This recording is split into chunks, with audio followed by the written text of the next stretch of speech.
Welcome to CET 281 Building Construction and Structural Systems Module 1 Part 9. കഴിഞ്ഞ ക്ലാസ്സിൽ നമ്മൾ അഗ്രിഗേറ്റ്സിൻ്റെ first test കണ്ടു, ക്രഷിംഗ് വാല്യൂ ടെസ്റ്റ്. ഈ ക്ലാസ്സിൽ നമ്മൾ സ്പെസിഫിക് ഗ്രാവിറ്റി ടെസ്റ്റിനെ പറ്റിയാണ് പഠിക്കാൻ പോകുന്നത്. അപ്പം what is meant by specific gravity? It is defined as the ratio of weight of aggregate to the weight of equal volume of water. ഇത് എന്തിനു വേണ്ടിയിട്ടാണ് സ്പെസിഫിക് ഗ്രാവിറ്റി ടെസ്റ്റ് ചെയ്യുന്നത്? നമ്മൾ സ്പെസിഫിക് ഗ്രാവിറ്റി ഇൻഡിക്കേറ്റ് ചെയ്യുന്നതെന്ന് വെച്ച് കഴിഞ്ഞാൽ അഗ്രിഗേറ്റ്സിൻ്റെ സ്ട്രെങ്ത് ആണ്. അപ്പം നല്ല സ്പെസിഫിക് ഗ്രാവിറ്റി ഉള്ള ഒരു അഗ്രിഗേറ്റ് ആണെങ്കിൽ, സ്പെസിഫൈഡ് ആയിട്ടുള്ള സ്പെസിഫിക് ഗ്രാവിറ്റി ഉള്ള അഗ്രിഗേറ്റ് ആണെങ്കിൽ നമ്മുടെ കോൺക്രീറ്റിൻ്റെ സ്ട്രെങ്ത് കൂടുതലായിരിക്കും. അതായത് ബേസിക്കലി അഗ്രിഗേറ്റിൻ്റെ സ്ട്രെങ്ത് കൂടുമ്പോൾ കോൺക്രീറ്റിൻ്റെ സ്ട്രെങ്ത് കൂടുതലായിരിക്കും. അപ്പം നമുക്ക് അഗ്രിഗേറ്റിൻ്റെ ക്വാളിറ്റി ടെസ്റ്റ് ചെയ്യാൻ വേണ്ടിയിട്ടാണ് നമ്മൾ ഈ ടെസ്റ്റ് ഉപയോഗിക്കുന്നത്. ഇനി ഇതിന് വേണ്ട അപ്പാരറ്റസ് എന്തൊക്കെയാണെന്നുള്ളത് നോക്കാം. നമുക്ക് 3 അപ്പാരറ്റസ് ആണുള്ളത്. 2 രീതിയിലാണ് ഇതിൻ്റെ ടെസ്റ്റ് ചെയ്യുന്നത്. അതായത് 6.3 mm സൈസിൽ കൂടുതലുള്ള അഗ്രിഗേറ്റ്സ് ടെസ്റ്റ് ചെയ്യാനും 6.3 mm താഴെയുള്ള അഗ്രിഗേറ്റ്സ് ടെസ്റ്റ് ചെയ്യാനും. അതിനു വേണ്ടിയിട്ടാണ് ഈ 3 അപ്പാരറ്റസ് കൊടുത്തിരിക്കുന്നത്. അപ്പോൾ ഫസ്റ്റ് അപ്പാരറ്റസ് എന്ന് വെച്ച് കഴിഞ്ഞാൽ വയർ മെഷ് ബക്കറ്റാണ്. വയർ മെഷ് ബക്കറ്റ് എന്ന് വെച്ച് കഴിഞ്ഞാൽ ഇത് ഉപയോഗിക്കുന്നത് 6.3 mm സൈസിൽ കൂടിയ അഗ്രിഗേറ്റ്സ് ടെസ്റ്റ് ചെയ്യാൻ വേണ്ടിയിട്ടാണ്. അപ്പം ഇതിൻ്റെ മെഷ് സൈസ് എന്ന് പറയുന്നത് 6.3 mm സൈസിലുള്ളതായിരിക്കും. അപ്പം അതിൻ്റെ കൂടെ വരുന്ന ടെസ്റ്റ് സെറ്റപ്പാണ് setup four specific gravity test. ആ ബ്ലൂ കളറിൽ നിങ്ങൾക്ക് ഫിഗറിൽ കാണിച്ചിരിക്കുന്നത് setup four specific gravity test ആണ്. അപ്പോൾ അതിനകത്ത് ഉണ്ടായിരിക്കുന്നതെന്ന് വെച്ച് കഴിഞ്ഞാൽ ഒരു കണ്ടെയ്നർ ഉണ്ടായിരിക്കും. ആ ബ്ലാക്ക് കളറിൽ കാണുന്നത് കണ്ടെയ്നർ ആണ്. അതിനകത്ത് വെള്ളം ഫില്ല് ചെയ്തിട്ടുണ്ടാവും. ആൻഡ് ഈ വയർ മെഷ് ബക്കറ്റ് സസ്പെൻഡ് ചെയ്യാനുള്ള ഒരു അറേഞ്ച്മെന്റ് ഉണ്ടായിരിക്കും. അതേപോലെ ഒരു ഷാലോ ട്രേ വേണം ടു അബ്സോർബന്റ് ക്ലോത്ത്സ്. ഇതാണ് നമ്മൾ സ്പെസിഫിക് ഗ്രാവിറ്റി ടെസ്റ്റ് ചെയ്യാനുള്ള ടെസ്റ്റ് സെറ്റ്. ഇനി 6.3 mm സൈസ് കുറഞ്ഞ അഗ്രിഗേറ്റ്സ് ആണ് നമ്മൾ ടെസ്റ്റ് ചെയ്യുന്നതെങ്കിൽ ഇവിടെ കാണിച്ചിരിക്കുന്ന 3ാമത്തെ ഫിഗറിലുള്ള പൈക്നോമീറ്റർ ആണ് നമ്മൾ ടെസ്റ്റിങ്ങിന് വേണ്ടിയിട്ട് യൂസ് ചെയ്യുന്നത്. ഇത് 1000 ml കപ്പാസിറ്റി ഉള്ള ഒരു കണ്ടെയ്നർ ആണ്. ഇതിന് ഒരു ബ്ലാക്ക് ലിഡ് നിങ്ങൾക്ക് കാണാം, ഒരു മൂടി കാണാം. അതിൻ്റെ മേലെ ഒരു കോണിക്കൽ ഷേപ്പിലായിരിക്കും ഇതിൻ്റെ മേലത്തെ ഭാഗം ഉണ്ടാവുക. അതിൻ്റെ ടോപ്പിൽ ഒരു ചെറിയ ഹോൾ ഉണ്ടാവും. ആ കോണിൻ്റെ ഏറ്റവും ടോപ്പിൽ ഒരു ചെറിയ ഹോൾ ഉണ്ടായിരിക്കും. ഇതാണ് നമ്മുടെ ടെസ്റ്റ് സെറ്റ്. ഇനി നമുക്ക് ടെസ്റ്റിംഗ് പ്രൊസീജിയർ എന്താണെന്നുള്ളത് നോക്കാം. ഫസ്റ്റ് ടെസ്റ്റിംഗ് പ്രൊസീജിയർ 6.3 mm കൂടിയ സൈസുള്ള അഗ്രിഗേറ്റ്സ് ടെസ്റ്റ് ചെയ്യാൻ വേണ്ടിയിട്ടാണ്. അപ്പോൾ ഇതിന് വേണ്ടിയിട്ട് നമുക്ക് വേണ്ട ടെസ്റ്റ് സെറ്റപ്പ് എന്ന് വെച്ച് കഴിഞ്ഞാൽ വയർ മെഷ് ബക്കറ്റ് വേണം. പിന്നെ അതേപോലെ നമുക്ക് എന്ത് വേണം, സ്പെസിഫിക് ഗ്രാവിറ്റി ടെസ്റ്റ് ചെയ്യാനുള്ള സെറ്റപ്പും നമുക്ക് ആവശ്യമാണ്. ഇപ്പോൾ ഫസ്റ്റ് നമ്മൾ എന്താ ചെയ്യാന്ന് വെച്ച് കഴിഞ്ഞാൽ 2 kg ഓഫ് സാമ്പിൾ വേ ചെയ്തെടുത്തിട്ട് അത് കംപ്ലീറ്റ് ക്ലീൻ ചെയ്യും. ക്ലീൻ ചെയ്യുന്ന എന്താണെന്ന് വെച്ച് കഴിഞ്ഞാൽ എന്തെങ്കിലും ഇംപ്യൂരിറ്റീസ് ഉണ്ടെങ്കിൽ, ഫൈനർ പാർട്ടിക്കിൾസ് അതിനകത്തുണ്ടെങ്കിൽ അതൊക്കെ പോകാൻ വേണ്ടിയിട്ടാണ് നമ്മൾ കഴുകിയിട്ട് അത് എടുക്കുന്നത്. അപ്പോൾ കഴുകി നമ്മൾ ഡ്രൈ ചെയ്തിട്ട് സാധനം എടുക്കും, അഗ്രിഗേറ്റ്സ് എടുക്കും. അപ്പോൾ അതിനുശേഷം ഇത് എന്ത് ചെയ്യണം, വെള്ളത്തിൽ മുക്കി വെക്കണം. അപ്പം മുക്കി വെക്കാൻ വേണ്ടിയിട്ട് നമ്മൾ എന്ത് ചെയ്യുമെന്ന് വെച്ച് കഴിഞ്ഞാൽ ഈ പറയുന്ന ടെസ്റ്റ് സെറ്റപ്പിൽ, സ്പെസിഫിക് ഗ്രാവിറ്റി ടെസ്റ്റ് ചെയ്യുന്ന ടെസ്റ്റ് സെറ്റപ്പിൽ നമ്മൾ ഈ ബക്കറ്റിൽ ഈ അഗ്രിഗേറ്റ്സ് 2 kg അവിടെ ഹാങ് ചെയ്ത് വെച്ചിട്ടുണ്ടാവും. ഈ ടെസ്റ്റ് സെറ്റപ്പിനെ നമുക്ക് ഫ്രീ ആയിട്ട് ഈ വെള്ളത്തിലേക്ക് ഡ്രോപ്പ് ചെയ്യാൻ വേണ്ടിയിട്ട് സാധിക്കും. ഇത് ഡ്രോപ്പ് ചെയ്യുമ്പോൾ എന്ത് സംഭവിക്കും എന്ന് വെച്ച് കഴിഞ്ഞാൽ ഈ വെള്ളത്തിലെ അഗ്രിഗേറ്റ്സ് ഇമ്മേഴ്സ് ചെയ്തിട്ട് പോകുമ്പം അതിനകത്ത് എൻട്രാപ്ഡ് ആയിട്ടുള്ള എയറൊക്കെ മേലേക്ക് വന്ന് എസ്കേപ്പ് ആയിട്ട് പോകും. അപ്പോൾ ഫുൾ എയർ എസ്കേപ്പ് ആയിട്ട് പോകാൻ വേണ്ടിയിട്ട് ഇത് 25 ടൈംസ് ഇതിനകത്തേക്ക് ഇറക്കുകയും കയറ്റുകയും ചെയ്യും. വെള്ളത്തിൽ ഇറക്കി കയറ്റി ഇറക്കി കയറ്റി അങ്ങനെ 25 ടൈംസ് ചെയ്യും. അപ്പോൾ 1 ഡ്രോപ്പിംഗ് അറ്റ് 1 സെക്കൻഡ് എന്നുള്ള റേറ്റിലാണ് നമ്മൾ ചെയ്യുക. അപ്പോൾ ഈ 25 ടൈംസ് നമ്മളിത് ചെയ്ത് കഴിഞ്ഞതിന് ശേഷം ഈ വയർ മെഷ് ബക്കറ്റ് 24 hours ഈ വെള്ളത്തിൽ ഇമ്മേഴ്സ് ചെയ്തിട്ട് വെക്കും. ഇമ്മേഴ്സ് ചെയ്ത് വെച്ചതിന് ശേഷം എന്ത് ചെയ്യുമെന്ന് വെച്ച് കഴിഞ്ഞാൽ ഈ ബാസ്ക്കറ്റ് ആൻഡ് അഗ്രിഗേറ്റ് വേ ചെയ്യും. അത് പുറത്തേക്ക് എടുത്തിട്ട് നമ്മൾ വെള്ളത്തിൽ സസ്പെൻഡ് ചെയ്ത ആ പറയുന്ന ഇതിൻ്റെ വെയിറ്റ് നമ്മൾ നോക്കും. അതിനുശേഷം എന്ത് ചെയ്യുമെന്ന് വെച്ച് കഴിഞ്ഞാൽ ബാസ്ക്കറ്റും അഗ്രിഗേറ്റും അതിനകത്ത് റിമൂവ് ചെയ്യും.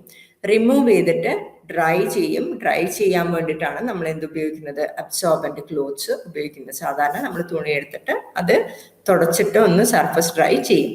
സർഫസ് ഡ്രൈ ചെയ്ത മെറ്റീരിയൽ അഗ്രിഗേറ്റ്സും നമ്മൾ എന്ത് ചെയ്യും, വേ ചെയ്യും. വേ ചെയ്തിട്ട് അടുത്ത എന്ത് ചെയ്യുമെന്ന് വെച്ച് കഴിഞ്ഞാൽ ഷാലോ ട്രേയും കൂടെ നമ്മുടെ ടെസ്റ്റ് സെറ്റപ്പിന്റെ കൂടെ ഉണ്ട്. അപ്പോൾ ആ ഷാലോ ട്രേനകത്ത് ഈ പറയുന്ന അഗ്രിഗേറ്റ്സ് നിരത്തി വെച്ചിട്ട് നമ്മൾ 110 ഡിഗ്രി സെന്റിഗ്രേഡിൽ ഓവനിൽ വെച്ചിട്ട് ഇതെന്ത് ചെയ്യും, ഹീറ്റ് ചെയ്യും. ഹീറ്റ് ചെയ്തിട്ടാകുമ്പം ഇതിനകത്ത് കംപ്ലീറ്റ് ഇത് വെള്ളം എവിടെയെങ്കിലും അത് അബ്സോർബ് ചെയ്തിട്ടുണ്ടെങ്കിൽ അത് കംപ്ലീറ്റ് ഡ്രൈ ആവും. ആ ഡ്രൈ ആയിട്ടുള്ള അഗ്രിഗേറ്റിന്റെ വെയിറ്റും നമ്മൾ കണ്ടുപിടിക്കും. ഇതാണ് 6.3 mm ഗ്രേറ്റർ ആയിട്ടുള്ള അഗ്രിഗേറ്റ്സ് ടെസ്റ്റ് ചെയ്യുന്നതിനുള്ള പ്രൊസീജിയർ. ഇതിന്റെ റിസൾട്ട് നമുക്ക് നോക്കാം. അതിനുശേഷം നമുക്കിനി 6.3 mm ഫൈനർ ആയിട്ടുള്ള മെറ്റീരിയൽസ് എങ്ങനെ ടെസ്റ്റ് ചെയ്യുന്നത് നോക്കാം. അപ്പം ഇതെങ്ങനെ ടെസ്റ്റ് ചെയ്യുന്നതെന്ന് വെച്ചാൽ നമ്മൾ എന്ത് വെച്ചിട്ടാണ് ടെസ്റ്റ് ചെയ്യുന്നത്, പൈക്നോമീറ്റർ വെച്ചിട്ടാണ് ടെസ്റ്റ് ചെയ്യുന്നത്. അപ്പോൾ പൈക്നോമീറ്റർ എടുക്കും. പൈക്നോമീറ്ററിന്റെ എംറ്റി വെയിറ്റ് നമ്മൾ എടുക്കും. നോർമൽ ക്ലീൻ ചെയ്ത് ഡ്രൈ ചെയ്ത് വെച്ച പൈക്നോമീറ്ററിന്റെ വെയിറ്റ് എടുക്കും. അതിനുശേഷം അതിനകത്തേക്ക് 1000 gram ഓഫ് സാമ്പിൾ ഫില്ല് ചെയ്യും. ആ 1000 gram സാമ്പിൾ ഫില്ല് ചെയ്തതിന് ശേഷം ഈ സെറ്റപ്പിന്റെ വെയിറ്റ് ഒന്നുകൂടെ എടുക്കും. അതിനുശേഷം എന്ത് ചെയ്യുമെന്ന് വെച്ച് കഴിഞ്ഞാൽ ഇതിനകത്തേക്ക് എന്ത് ചെയ്യും, വാട്ടർ ഫില്ല് ചെയ്യും. വാട്ടർ ഫില്ല് ചെയ്യുമ്പം ഇതിനകത്ത് നിന്ന് ബബിൾസ് എസ്കേപ്പ് ആയിട്ട് പുറത്തേക്ക് പോകുന്നുണ്ടാവും. എയർ എൻട്രാപ്പ് ചെയ്തിട്ടുണ്ടെങ്കിൽ അത് പുറത്തേക്ക് പോകും. അത് കംപ്ലീറ്റ് ആയിട്ട് പുറത്ത് പോകാൻ വേണ്ടിയിട്ട് എന്ത് ചെയ്യും എന്ന് വെച്ചാൽ ഇതിനെ ഒന്ന് ഷെയ്ക്ക് ചെയ്ത് കൊടുക്കും. അപ്പോൾ ഷെയ്ക്ക് ചെയ്തിട്ട് ഈ എൻട്രാപ്ഡ് ആയിട്ടുള്ള എയറൊക്കെ പുറത്ത് പോയതിന് ശേഷം വെള്ളം അതിൻ്റെ ടോപ്പ് വരെ ഫില്ല് ചെയ്യും. ടോപ്പ് വരെ ഫില്ല് ചെയ്യുമെന്ന് വെച്ച് കഴിഞ്ഞാൽ ഞാൻ പറഞ്ഞു നേരത്തെ അതിൻ്റെ ലിഡിൻ്റെ മുകളിലൊരു കോണിക്കൽ ഷേപ്പ് ഉണ്ട്. ആ കോണിക്കൽ ഷേപ്പിന്റെ മേലെ ഒരു ഹോളുണ്ട്. ആ ഹോളിന്റെ അറ്റം വരെ എന്ത് ചെയ്യും, വാട്ടർ ഫില്ല് ചെയ്യും. ആ ഫില്ല് ചെയ്ത വാട്ടർ അടക്കമുള്ള വെയിറ്റ് നമ്മൾ എടുക്കും. അതാണ് W3. അതിനുശേഷം എന്ത് ചെയ്യും എന്ന് വെച്ച് കഴിഞ്ഞാൽ നമ്മൾ പിന്നെ ഈ എല്ലാ പൈക്നോമീറ്ററിന്റെ ഉള്ളിലുള്ള എല്ലാ കണ്ടന്റും പുറത്തേക്ക് കളയും, പുറത്തേക്ക് എടുക്കും. അതായത് അഗ്രിഗേറ്റ്സും വെള്ളവും ഒക്കെ പുറത്തേക്ക് എടുത്ത് പൈക്നോമീറ്റർ ക്ലീൻ ചെയ്ത് വൃത്തിയായതിനു ശേഷം പൈക്നോമീറ്റർ പ്ലസ് വാട്ടർ, അതായത് ഈ ഹോള് വരെ വാട്ടർ ഫില്ല് ചെയ്യും. അങ്ങനെ വാട്ടർ ഫില്ല് ചെയ്തതിന് ശേഷം അതിൻ്റെ വെയിറ്റ് നമ്മൾ കണ്ടുപിടിക്കും. അതാണ് W4.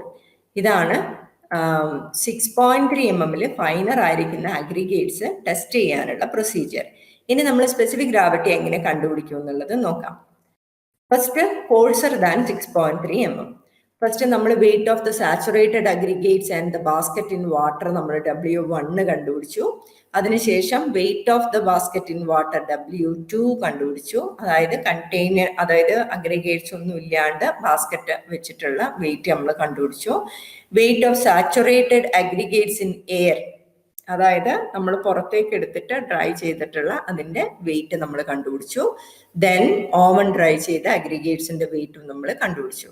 ഇനി അപ്പാരന്റ് സ്പെസിഫിക് ഗ്രാവിറ്റി കണ്ടുപിടിക്കാൻ വേണ്ടിയിട്ട് നമ്മൾ എന്ത് ചെയ്യുന്നു, W4 divided by W4 minus W1 minus W2. ഇനി ബൾക്ക് സ്പെസിഫിക് ഗ്രാവിറ്റി കണ്ടുപിടിക്കാൻ വേണ്ടിയിട്ട് W4 divided by W3 minus W1 minus W2. W1 minus W2 എന്ന് പറയുമ്പോൾ നമുക്ക് എന്തിന്റെ വെയിറ്റ് ആണ് കിട്ടുക, അഗ്രിഗേറ്റ്സ് മാത്രമുള്ളതിന്റെ വെയിറ്റ് ആണ് കിട്ടുക. W3 എന്ന് പറയുന്നത് എന്താണ്, weight of the saturated aggregates in air ആണ്. അപ്പൊ അതായത് എയറിലുള്ളതല്ലേ നമുക്ക് കിട്ടേണ്ടത്. ഇപ്പൊ W4 എന്ന് വെച്ച് കഴിഞ്ഞാൽ എന്താണ്, കംപ്ലീറ്റ് ഡ്രൈ ആയിട്ടുള്ള അഗ്രിഗേറ്റ്സിന്റെ വെയിറ്റ് ആണ്. അപ്പൊ ഇങ്ങനെയാണ് നമ്മൾ കോഴ്സർ ദാൻ 6.3 mm സ്പെസിഫിക് ഗ്രാവിറ്റി കണ്ടുപിടിക്കുന്നത്. ഇനി ഫൈനർ ദാൻ 6.3 mm എങ്ങനെ കണ്ടുപിടിക്കുന്നു എന്ന് നോക്കാം. First wait of the pycnometer in air നമ്മൾ കണ്ടുപിടിച്ചു, W1. Then weight of aggregates and pyknometer കണ്ടുപിടിച്ചു, W2. Then weight of aggregates, pyknometer and water കണ്ടുപിടിച്ചു, W3. Then weight of water and pyknometer in air, that is W4. Then apparent specific gravity is എന്താണ്, W2 minus W1 divided by W4 minus W1 minus W3 minus W2. W4 minus W1 എന്ന് വെച്ച് കഴിഞ്ഞാൽ എന്താണ്, നമുക്ക് water fill ചെയ്ത container, അതായത് വാട്ടറിന്റെ wait ആണ് നമുക്ക് എന്തായിട്ട് കിട്ടുന്നത്, ഇതിന്റെ W4 മൈനസ് W1 എന്ന് പറയുമ്പോൾ നമുക്ക് കിട്ടുന്നത് ഇല്ലേ. അതിനുശേഷം W3 മൈനസ് W2 എന്ന് പറയുമ്പോൾ നമുക്ക് എന്താ കിട്ടുന്നത്, അതിന്റെ അതായത് weight of aggregate and pycnometer ആണ് അത് കിട്ടുന്നത്. മറ്റേത് weight of aggregate plus pycnometer plus വാട്ടറാണ് അത് കിട്ടുന്നത്. അപ്പം നമുക്ക് എന്ത് കിട്ടും? അതിനകത്ത് W3 - W2 എന്ന് പറയുമ്പം അതിൻ്റെ വാട്ടറിൻ്റെ വെയിറ്റ് കിട്ടും നമുക്ക് അതിനകത്ത്. അപ്പം ഇതാണ് നമുക്ക് ഇത് കണ്ടുപിടിക്കാൻ വേണ്ടിയിട്ട്, അതായത് ബേസിക്കലി സ്പെസിഫിക് ഗ്രാവിറ്റി എന്ന് വെച്ചാൽ എന്താണ്? Weight of aggregate divided by volume, weight of equal volume of water. അപ്പോൾ അതാണ് നമുക്ക് ഈ ഇക്വേഷനിൽ കൂടെ കിട്ടുന്നത്. ഇങ്ങനെയാണ് നമ്മൾ സ്പെസിഫിക് ഗ്രാവിറ്റി കണ്ടുപിടിക്കുന്നത്.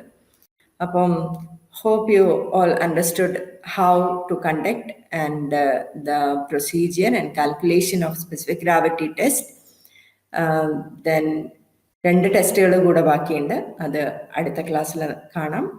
അടുത്ത ക്ലാസ്സിൽ നമുക്ക് എക്സ്പ്ലെയിൻ ചെയ്യാം. അപ്പോൾ till then bye bye. Thank you.